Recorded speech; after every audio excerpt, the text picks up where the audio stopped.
I'm Emma G. Rose. I'm Shelley Shearer. We're indie authors. And this is Indie Book Talk. Hello and welcome back to Indie Book Talk.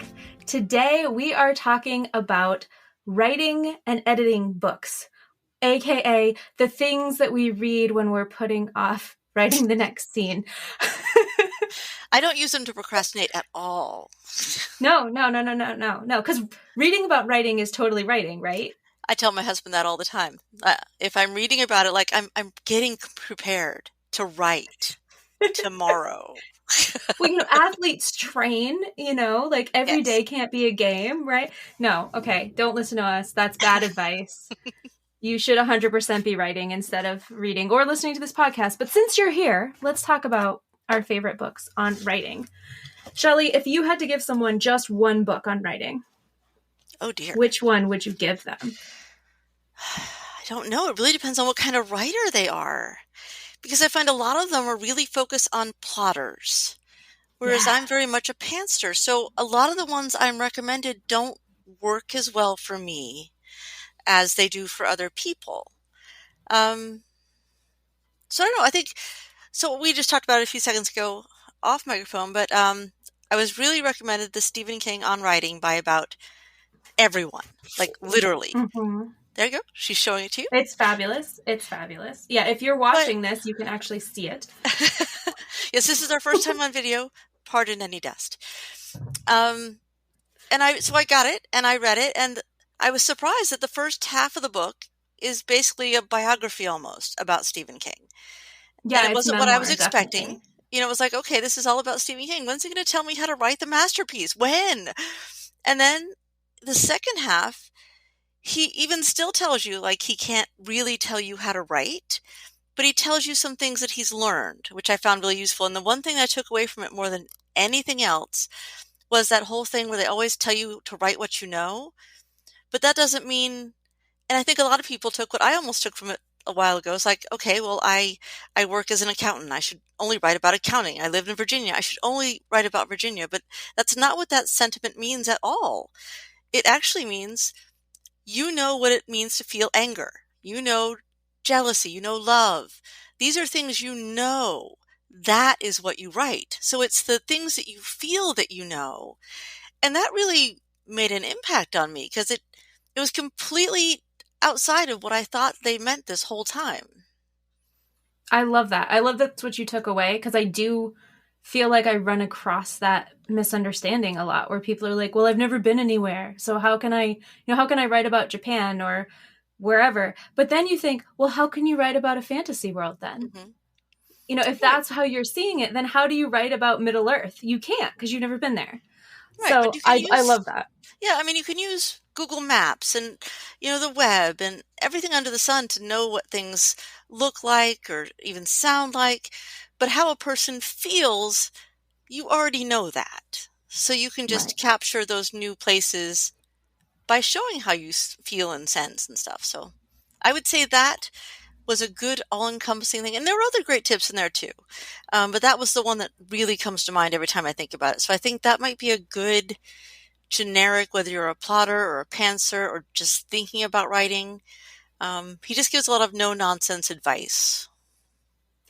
Another of my favorites that I feel like if I had to have like a bookshelf of writing books and I was going to organize them by topic, Bird by Bird would go near.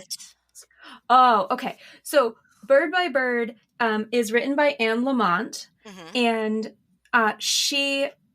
one of the things that she sort of situates within the story is she does tell like little bits of her life and how it's affected her writing.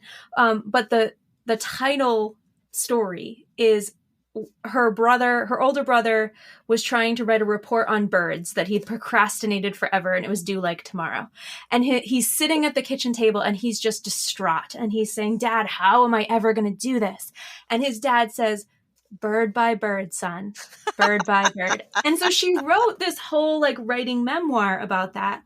But it really gives some good mindset, like ways of thinking about how you write and ways of breaking it down into, you're not trying to write a whole book. You're trying to write a sentence. You're trying to write a page, right? And so I really think like this is a foundational book. If you were going to read one book on writing and to go back to over and over, this is definitely like, I'd put that next to Stephen King on the shelf. Okay. So I think next for me would probably be Save the Cat. Oh, I have that one. Save the Cat writes a novel. And I resisted this book for a long time. You were like, no, you cannot make me buy this book. Well, because I thought it was going to be for plotters, which, as we've established, I'm not. But I really think that it does provide a model that you can use even if you're a pantser as a way to like check yourself. And did I hit these beats? Yeah, it took a little bit for me to get through it, but I did like it. Save the Cat. I think probably because the writing style was very easy to read. It didn't feel very heavy, but it still gave good information. So the person writing the writing book has to draw you in, like, come on. Yeah, I don't want to read a writing book that isn't well written. That just seems, that's like those people on YouTube who try to tell you how to make a good YouTube video, but you watch their video and you're like, dude, this is really boring. Yeah, it's like, I'm not going to listen to you. Why are we only seeing your shoes? What is wrong?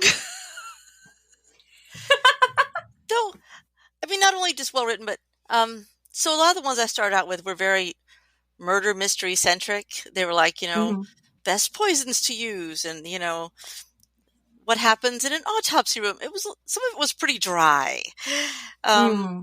So while it gave you the information for how to write those types of stories, it wasn't really about how to write. Yeah. So a lot of mine have been very themed, which has been great for what I needed it for, but wouldn't satisfy a generic, hey, I need to write a book kind of thing. Right.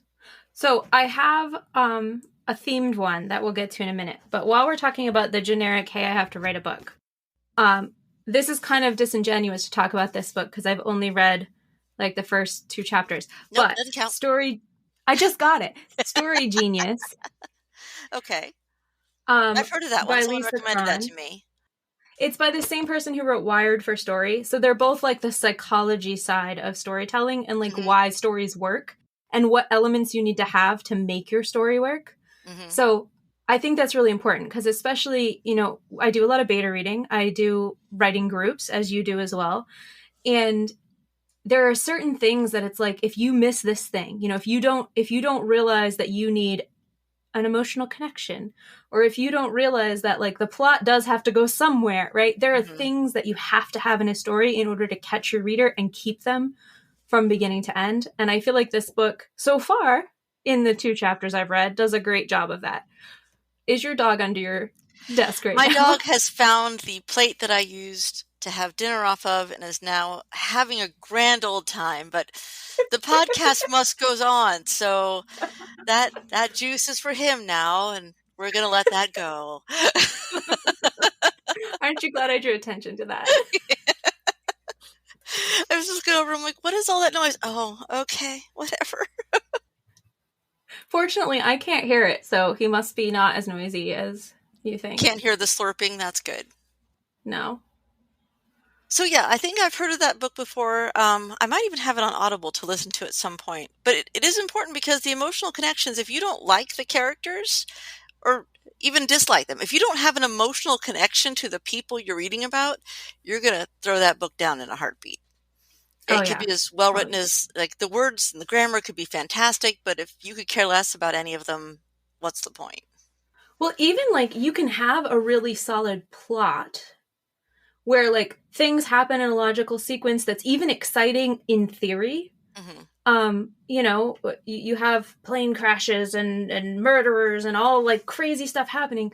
But if there's not that emotional undercurrent, and that's what this book really talks about, is like, what is the actual emotional hook? What is that piece that keeps readers reading? Because it's not the plot. It's something else. And that's what this is about. And like, I've got little flags in here. Like that's the level of reading we're doing. Yes. But shouldn't you be writing instead of reading that and flagging it? Yes. I'm not one to talk, trust me. I know. I really need to finish Owen because my assistant is on my case about it. Yeah, I think you're gonna need to like, I don't know, hold this, I don't know, a firebrand to me or something. If I don't have my book out by like ready for next month, I think I should be a punishment out there or something. We'll think of a punishment. People on Twitter, come tell us, or any other social medias you happen to be talking to us on, come tell us how we should punish Shelley for not finishing her book. I think we might have to, take away her axes or Not my something horses like and that. axes. Oh no. No more horseback archery for you, Shelley. Okay, so. Wait, I got one more. Oh, you John do? Wish. Okay. Yes. And this was just recommended, I don't know, about a month ago. 2000 to 10,000, How to Write Faster, Write Better, and Write More of What You Love. And again, I Ooh. kind of held back on this. This was actually recommended by someone in the writing group I was in. Mm-hmm. Because I was thinking it was going to focus on plotting again, but it's really more about have kind of a generic idea of where you're going ahead of time so that when you can sit down, you're not having to then research and get all these distractions out of the way. You're just going to sit down and that's the hour that you're going to write. Mm. And there's a lot of good tips in there, but it's definitely more than I thought it was going to be. How you can examine your writing styles and times you write and get the most out of your day. Awesome. We all need that. What was that book called again? 2000 to 10,000, How to Write Faster, Write Better, and Write More of What You Love. It's a catchy title, too. I like it. Okay. So we talked about sort of the general, you're getting situated in writing. We've talked about a little bit of kind of plotting and how to get the story mechanics down, and how to write faster. So I have a genre-specific one because I think a lot of our listeners probably fall into this genre space. Writing fantasy and science fiction is a book published by Writer's Digest, and there's pieces in it by Orson Scott Card, Philip Athens, and Jay Lake, among others. The section on world building is really interesting. Okay. Orson Scott Card, I believe it was, that wrote that part, is talking about doing an exercise with students when he's saying, like, magic has to have a price. And so if we start with this kind of magic, what kind of price might we have to pay for that kind of magic? Mm-hmm. And he ends up with this crazy magic system where, like, magicians can do magic, but they lose a piece of their body. Yeah.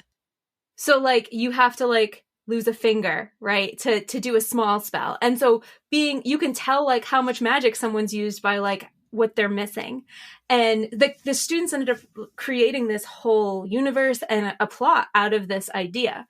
But I thought it was an interesting way to come around to the story, because I usually think about character first, but this was really like thinking about the world first and then finding out like what works within that world. And that's just one tiny piece of what's in this book. Like, this is, I would call it like the Bible of fantasy and sci-fi writing. If you don't know where to start, but you want to write a fantasy or sci-fi novel, like, this will get you started. Do you have any books that you would recommend for editing? Like, you've written the first draft. Editing. Ooh.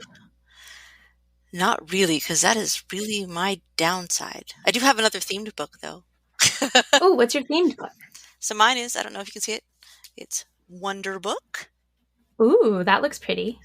The Illustrated Guide to Creating Imaginative Fiction. It's by the same guy that wrote the Steampunk Bible.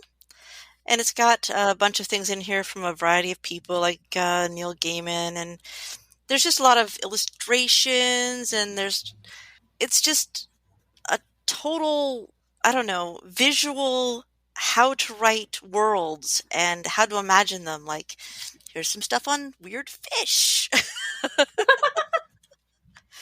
But it's not only interesting to read, it's just got so much random stuff. It's almost like reading the trivia of how to write imaginative fiction, and so much to like pull from it. I just found it a really great read. That's awesome. Now I want it. See how I distracted you from editing? Oh, I see what you did there. Sneaky, sneaky. All right. No, we're going back to editing.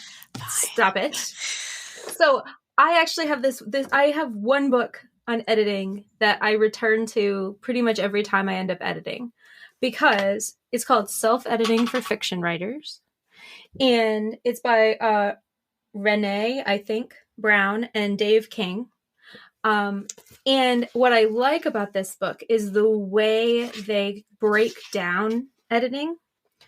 So they talk about show and tell, right? Showing versus telling, and when you need to do one or the other. They talk about characterization and exposition. So like, how do you make your characters feel real? They talk about POV. They talk about dialogue mechanics. They talk about interior monologue. They talk about things that get kind of deep, like how often should I mention a thing in order for my reader to remember it without overemphasizing it so it's annoying? They talk about voice, which is a very hard thing to pin down. And I don't know of another book specifically on editing that doesn't just like, it's not too fluffy and it's not too mechanical. It's like that perfect space in between where I feel like if I work through this book and I edit a book with it, I have done the best that I possibly can in editing that book. Okay. So yeah, self-editing for fiction writers, sorry. I should probably try it because editing, man. The closest I think I have is the How to Write Mysteries, which is part of a genre writing series. And it touches on stuff like that as well, but really geared towards the mystery, not giving too much away, giving a little bit away, getting your characters built up, your red herrings, all that kind of thing. I think it's easy to get overwhelmed with editing because it feels like you have to fix everything all at once. And that's what I like about this book, is it sort of breaks it down. So you can, if you really wanted to, you could go through each of the 12 chapters and reread your book for each of the 12 chapters and fix things. But I think that would get tiresome.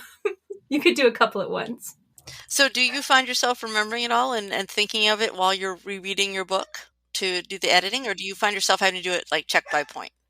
No, there's definitely things that I've sort of absorbed from reading that. It's funny because if you were like, okay, well, what did you learn? I couldn't necessarily say, oh, it was, this particular thing. But if I go back and read the book, I'm like, oh yeah, that's where I learned this, right? Like, that's where I remembered to look at the dialogue and how the characters talk to each other. Or that's where I realized that I can do this, that, or the other thing with POV. So it does, if you read it a couple of times, it does sink into your subconscious. So that's good. But it is the book I recommend when people are asking me, because I do get that question fairly frequently. Okay. So we are getting short on time. Do you have anything else that you would really recommend? No, I think we should just recap our book list. She's got the whole bookshelf. So most of mine are either online or not. I only think I have a physical copy of Wonder Book and then the How to Write Mysteries. Okay, so you had Wonder Book, How to Write Mysteries, and what was the other one? The Cat. Oh my gosh, what is it? No, the 2000 to 10,000 Writing Faster 2000 to 10,000 Writing Faster, yes. Okay. And then we had Save the Cat. We had Story Genius. Yes. We had Self-Editing for Fiction Writers. We had Writing Fantasy and Science Fiction. This is going to be fun for the people who are audio only because they're just going to hear all the books thumping on the table. Bird by Anne Lamott and Stephen King's On Writing. If there is a book that we missed, you should tell us about it because we might want to read it to learn more about. We have to hone that craft. We need to just really spend a good week or so just reading. Yeah, just dive right in, get deep, and then we'll write. Definitely, yes, totally, it'll absolutely. Be so much better after that. Yeah. Anyway, yeah, so if there are books out there that we didn't mention that you think we should have mentioned or that you think we should read, let us know. And maybe we'll do another one of these someday to give you even more amazing writing books to add to your shelf. This has been Books on Writing from Indie Book Talk. We'd call this the reading list section of Indie Book Class, maybe? It's our little miniature book club. Little miniature book club that we're doing here. If you like this sort of thing, if you're interested, don't forget to like, share, and subscribe. We are on the socials. Come and find us. It's a hide and seek game. Share with your friends. Share with your friends. And listen to the next episode of Indie Book Talk. Bye! Bye! Gotta do the nerdy wave. It's important.